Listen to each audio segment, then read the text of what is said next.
Picture this. You are standing in a cathedral made of glass, except the glass is alive, growing, and the cathedral wants to kill you.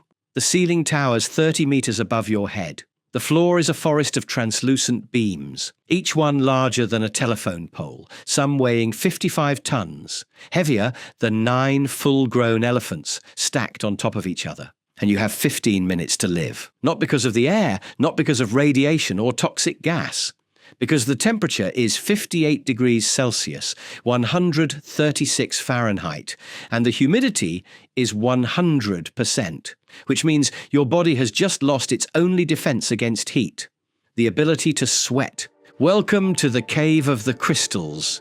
And before you click away thinking you know this story, let me tell you, almost everything you've heard about why this place kills people is wrong. Smash that like button right now, because we are about to descend into one of the most beautiful and hostile environments on Earth. A place so extreme that every rule of human survival breaks down in minutes. And you are not ready for how the crystals themselves are the murder weapon. Let's drop. We begin 300 meters underground in the Naica mine, Chihuahua, Mexico. The year is 2000. Two miners, brothers Pedro and Juan Sanchez, are drilling a new tunnel through the mountain, carving through limestone in search of silver and zinc. The Naica mine has been operating since 1794, one of the oldest continuously worked mines in North America. And these brothers have been drilling these tunnels for years. They know the mountain, they know the rock, they know what to expect when they punch through a new section. The drill punches through. Water starts pouring out. Standard procedure, they pump it, drain it, wait for the cavity to empty. This happens all the time in mining. You hit a pocket of groundwater, you drain it, you move on. Except when they finally step inside, they stop moving, because what they are looking at should not exist. Crystals, not the kind you find in a gift shop. Selenite gypsum beams up to 12 meters long, 39 feet, translucent white, glowing under their headlamps like frozen lightning bolts growing out of the walls, the floor, the ceiling. Some are horizontal, some are vertical, some cross each other at impossible angles, forming a three-dimensional maze of glass, the largest single crystal ever discovered on Earth. A forest of glass, grown in absolute darkness over 500,000 years. And here's the first thing everyone gets wrong. These are not minerals sitting still. They are still growing right now, at a rate so slow you would never see it in a human lifetime, but fast enough that over millennia they built structures the size of buildings. This is not geology in the past tense. This is geology happening. Let me show you the numbers that break your brain. The largest beam in the cave, designated Crystal 19, is 11.4 meters long, 4 meters wide, and weighs 55,000 kilograms. If you tried to move it, you would need a crane designed to lift space shuttle components.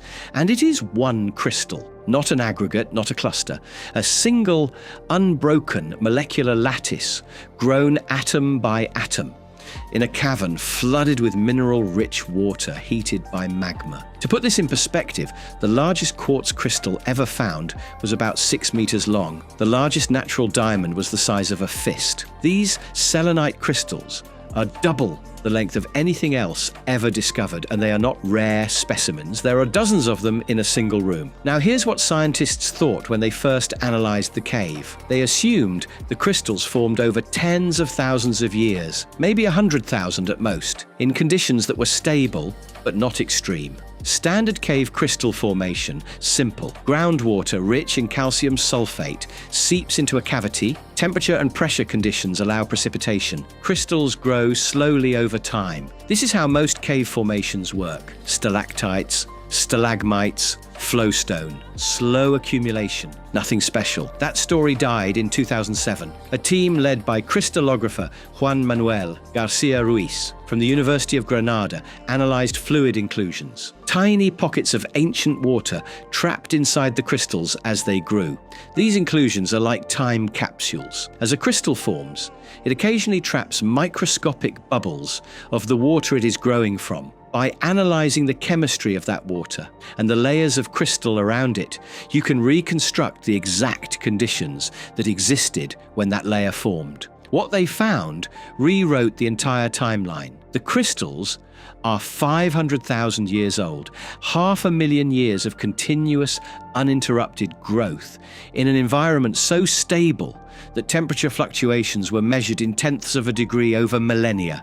And the conditions were not moderate, they were apocalyptic. For the crystals to reach this size, the cave had to remain flooded at exactly 58 degrees Celsius for the entire duration.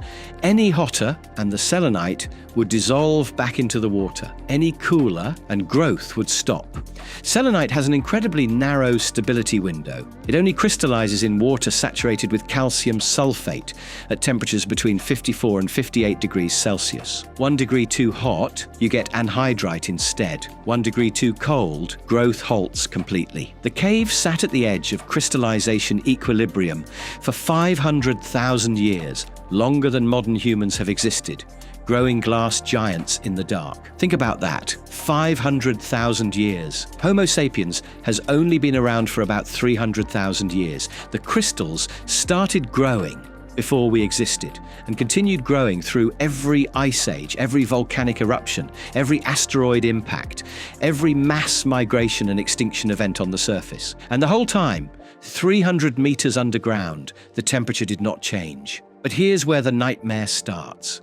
When the miners drained the cave in 2000, they exposed the crystals to air for the first time in 500,000 years, and they discovered something no one anticipated. The temperature did not drop.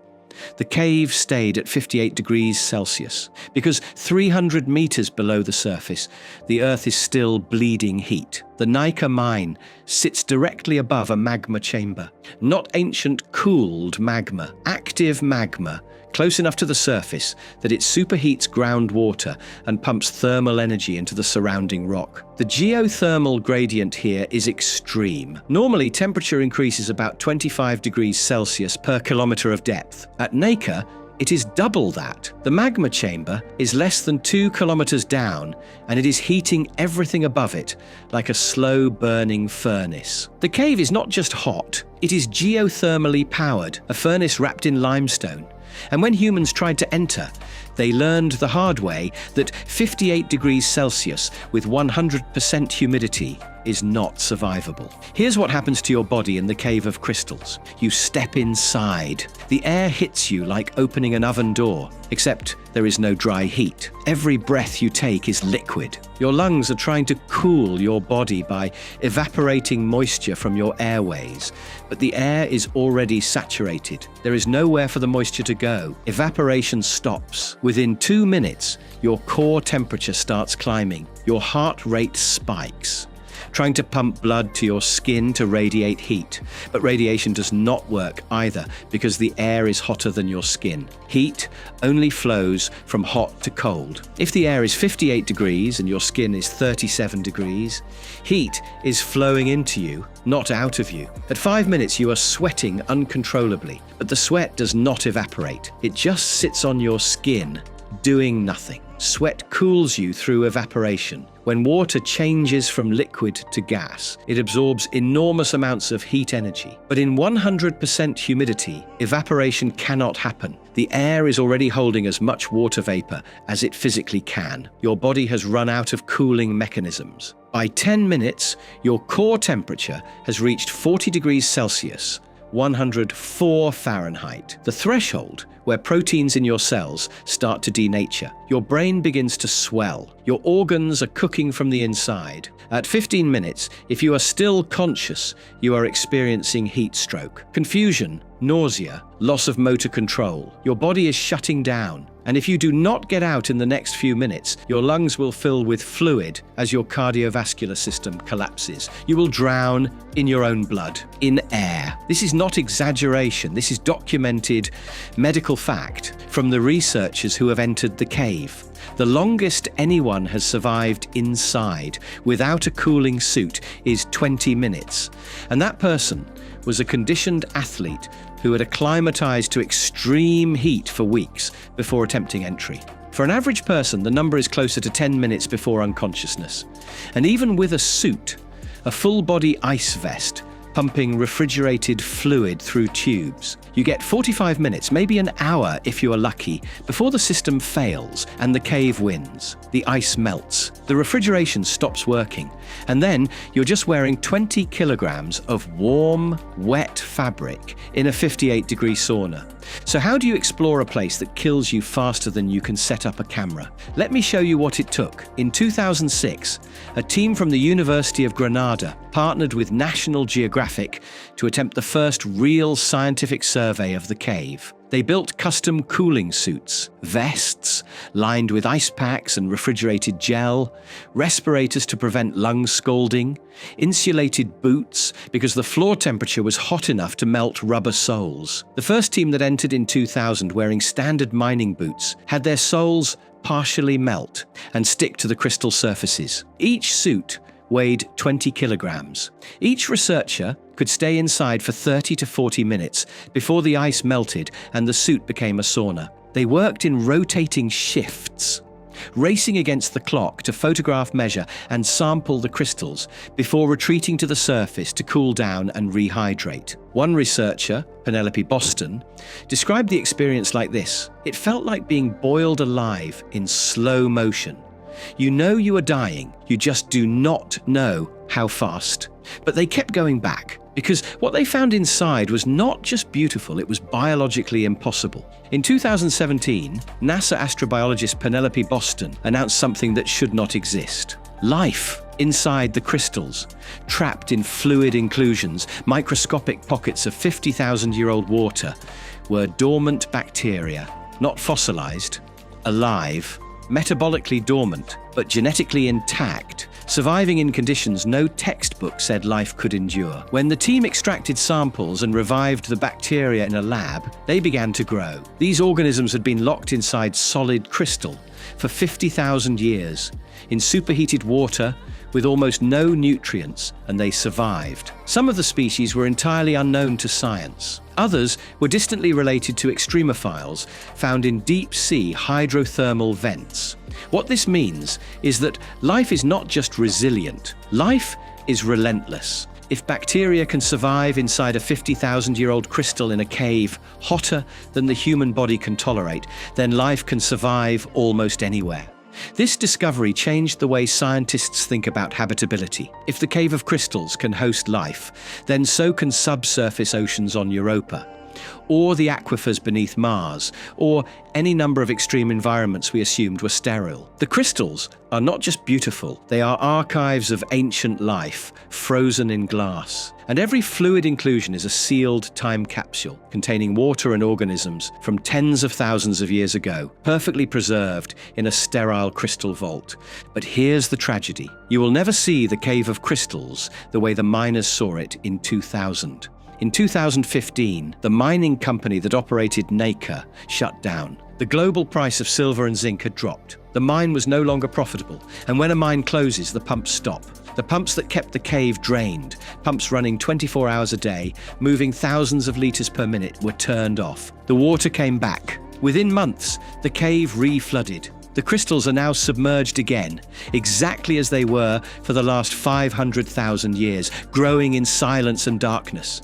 And unless someone restarts the pumps, which would cost millions of dollars and require an active mining operation to justify the expense, no one will ever walk inside again. The cave is sealed, not by a door, by physics. You cannot dive it. The water is 58 degrees Celsius. Even with the most advanced dive suit, you would have minutes before hypothermia set in. You cannot pump it out without a mining operation to justify the cost. The pumps require industrial power and constant maintenance. And even if you could, the act of draining it exposes the crystals to air, which begins to degrade them. Selenite is stable underwater. It formed underwater. It is chemically designed to exist in water. In air, it dehydrates, cracks, and eventually crumbles into powder. The miners who discovered the cave reported that some of the smaller crystals they touched broke apart in their hands because the surface had already started to flake. After just 15 years of air exposure, Researchers documented visible surface degradation on many of the larger crystals, hairline cracks, flaking, sections breaking off. If the cave had remained drained for another decade, we would have lost them entirely. So here is the paradox. The only way to see the crystals is to drain the cave. But draining the cave destroys the crystals. To preserve them, we have to leave them flooded. To study them, we have to destroy them. The cave is a paradox wrapped in crystal, and we chose preservation, which means the images you have seen, the photographs, the documentaries, the National Geographic footage, are the only records left. A handful of expeditions between 2000 and 2015, maybe 200 people total ever walked inside. And now, the door is closed. Forever. Let me pull back and show you why this matters. The Cave of Crystals is not just a geological curiosity. It is a laboratory for understanding how the Earth builds structure. Crystals this large require time, stability, and energy. The fact that they exist tells us the planet is capable of maintaining near-perfect conditions for hundreds of thousands of years, even in environments humans cannot survive. It tells us that deep underground, in places we will never casually visit, the Earth is running experiments in chemistry and physics that produce architecture more beautiful than anything we have ever built. And it tells us that the boundaries of life are not where we think they are. If bacteria can survive inside a crystal in a cave hotter than boiling water, then the universe is far more habitable than we assumed. The crystals are not just rocks. They are proof that the Earth is still wild, still alien, still capable of creating wonders that will kill you if you try to touch them. You live on a planet that grows cathedrals of glass in the dark, in heat that would cook you alive for 500,000 years without stopping. And until 24 years ago, we had no idea it was happening. If this video shattered your understanding of what the Earth is capable of, hit that like button so hard the algorithm feels the heat of 58 degrees Celsius. Subscribe, because next week we are diving into the deepest blue hole on Earth, where divers have found things at the bottom that should not be there, and the footage is going to haunt you. Tell me in the comments, if you could enter the Cave of Crystals for 15 minutes knowing it might kill you, would you do it? Thank you for descending with me. I'll see you in the dark.